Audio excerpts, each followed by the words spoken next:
Graça e paz, bom dia a todos.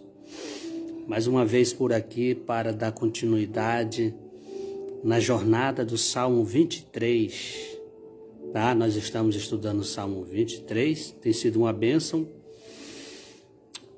E hoje o versículo de número 3, que diz: refrigera minha alma, guia-me pelas veredas da justiça, por amor do seu nome. Muito bem, querido, o Salmo 23, o versículo 1 e 2, ele fala em coisas que está relacionado ao corpo, tá? Toda essa figura de linguagem, essa linguagem metafórica que vai continuar agora, ela nos ensina o relacionamento com o corpo, mais diretamente. E agora nós iremos entrar numa cura voltada para a alma, tá? O que é a alma? A alma, ela é mente, vontade e emoção. Então nós vimos aí o Jeová Rafá, o Jeová Jireh, não, Jeová Raá, Jeová Jireh, hoje o Jeová Rafá, tá? É a forma como a gente pode encontrar o nome de Deus no versículo de número 3. Então, refrigera minha alma, guia-me pela vereda da justiça por amor do seu nome. E a primeira coisa que o salmista fala aqui é da cura das emoções, porque a alma, ela está ligada mais às emoções. Então ele não deixa de tocar nesse ponto, porque o nosso relacionamento com Deus como nosso pastor, ele não só atua no corpo, no espírito, mas também ele atua na alma, tá? Então, o bom pastor, ele contribui não apenas para o cuidado do corpo, né? A palavra de Deus, ela santifica o nosso corpo, né? Mas ela liberta a nossa alma, como a libertação da alma.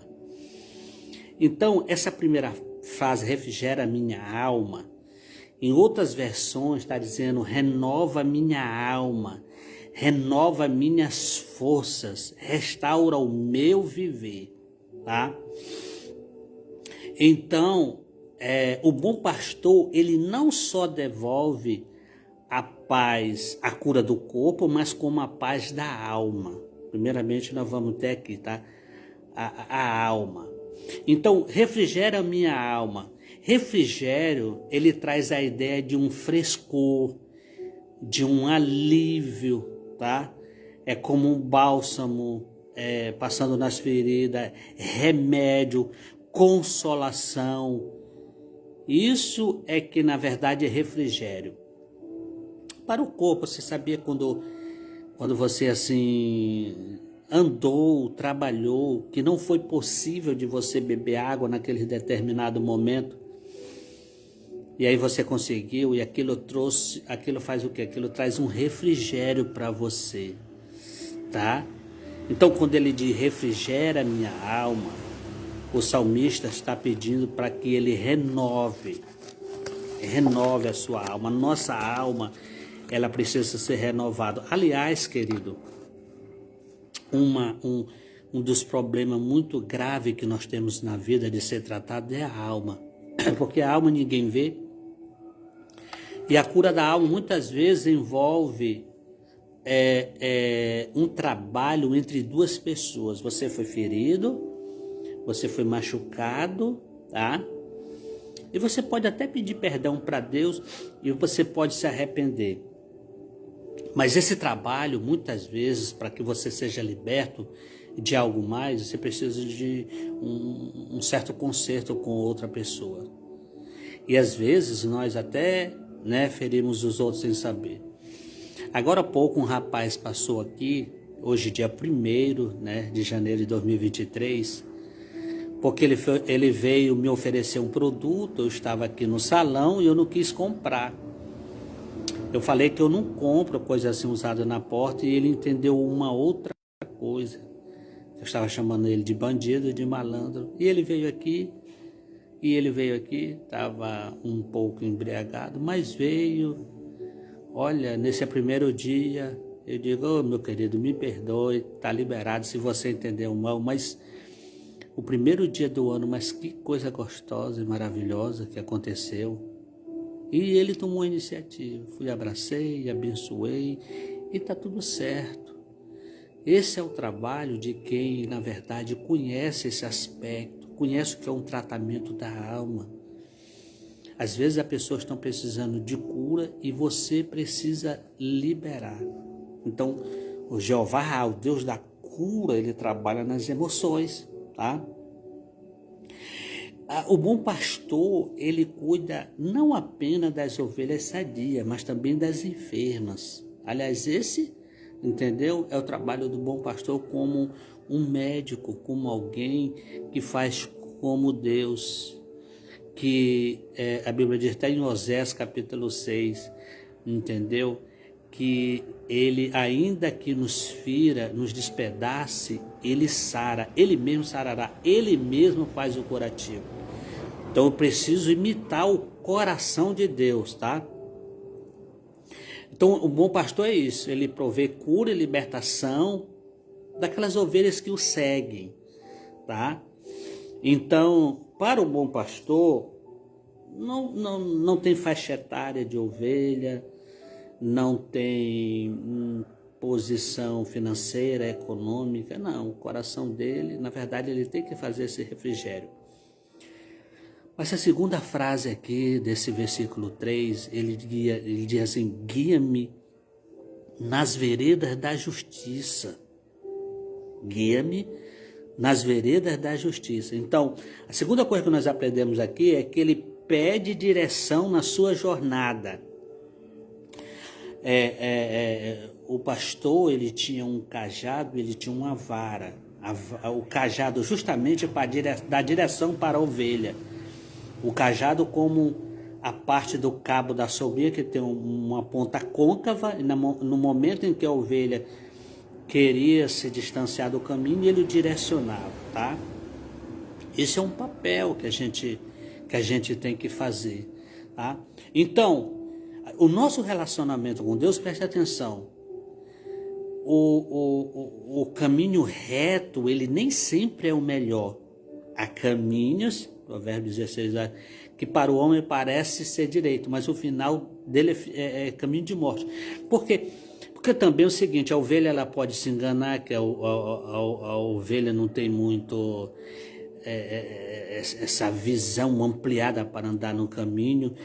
E outra coisa que nós aprendemos aqui é que o caminho fácil nem sempre vai ser útil, nem sempre vai dar o escape melhor para você, para a ovelha ou para qualquer um, tá? Às vezes nós somos enganados pelas investidas do inimigo, pelas sementes do inimigo, entendeu? Então o inimigo ele enfeita as coisas e nem sempre um caminho belo é a ausência de perigo. Cuidado, vamos entrar um novo ano. Eu tenho lá no Instagram, fala sobre dicas, 2 vídeos sobre dicas lá. E às vezes um caminho belo, ele pode nos enganar facilmente. E aí, como Deus, o que é que o verdadeiro pastor precisa conhecer? Ele precisa conhecer as veredas certas, o caminho certo, entendeu? E o bom pastor, ele não é como um vaqueiro, ele sempre vai na frente, abrindo o caminho para que as suas ovelhas não se assustem, não sejam feridas e não seja atingido o rebanho, tá? Então, a última frase aqui que a gente vai ler é por amor do seu nome. Preste bem atenção, não é pelo nosso amor, é pelo amor do seu nome. A justiça de Deus, ela não é mérito do homem. Guia-me pela vereda da justiça, não é mérito do homem. Nós nos tornamos justos pela morte de Jesus Cristo, pelo processo da substituição, por um ato forense de Deus, nos tornou justo.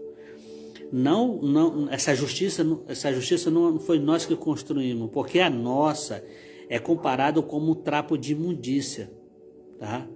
Então é por amor do seu nome, tá?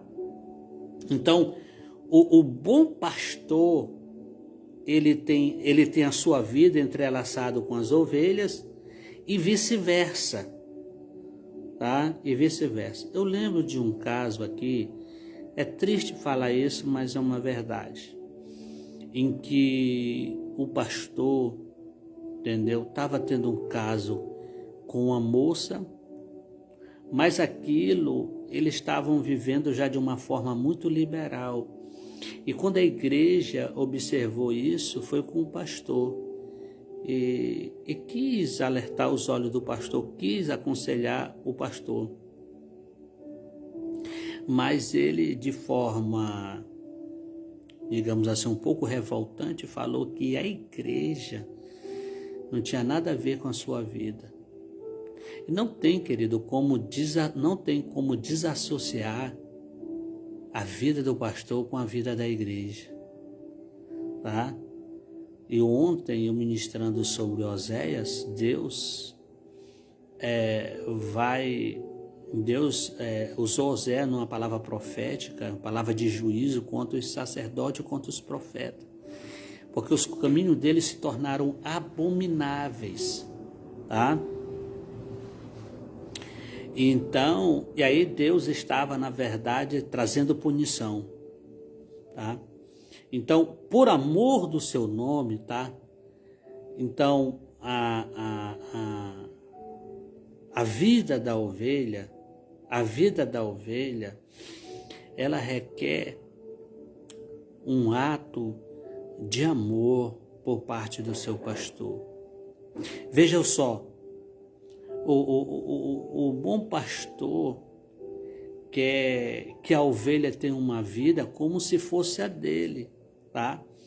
A vida que ele tem, ele deseja e almeja para a sua ovelha. Esse deve ser o papel. Então aqui, o que Davi fala no final, por amor do seu nome, é que o nosso Deus não vive devendo nada a ninguém, entendeu? Ele age como se fosse, Deus age como se fosse para a sua própria pessoa, por amor do seu nome. Ele não age diferenciado, entendeu? Esses atos são para mim, não. E agora, para os seres humanos, eu vou agir de outra forma, eu vou conceder de outra forma. Não, é como se fosse para ele, entendeu? As coisas que ele concedeu para nós é num nível tal como se fosse para ele. Então Deus construiu as coisas todas perfeitas, todas maravilhosas. O que contaminou foi o pecado, foi a desobediência do ser humano. Então, para finalizar aqui, refrigera a minha alma. Deus quer trazer cura nas emoções. Guia-nos pela vereda da justiça. Deus, ele tem a direção certa. Cuidado, não se contamine, não saia da presença de Deus, não saia do propósito, por amor do seu nome.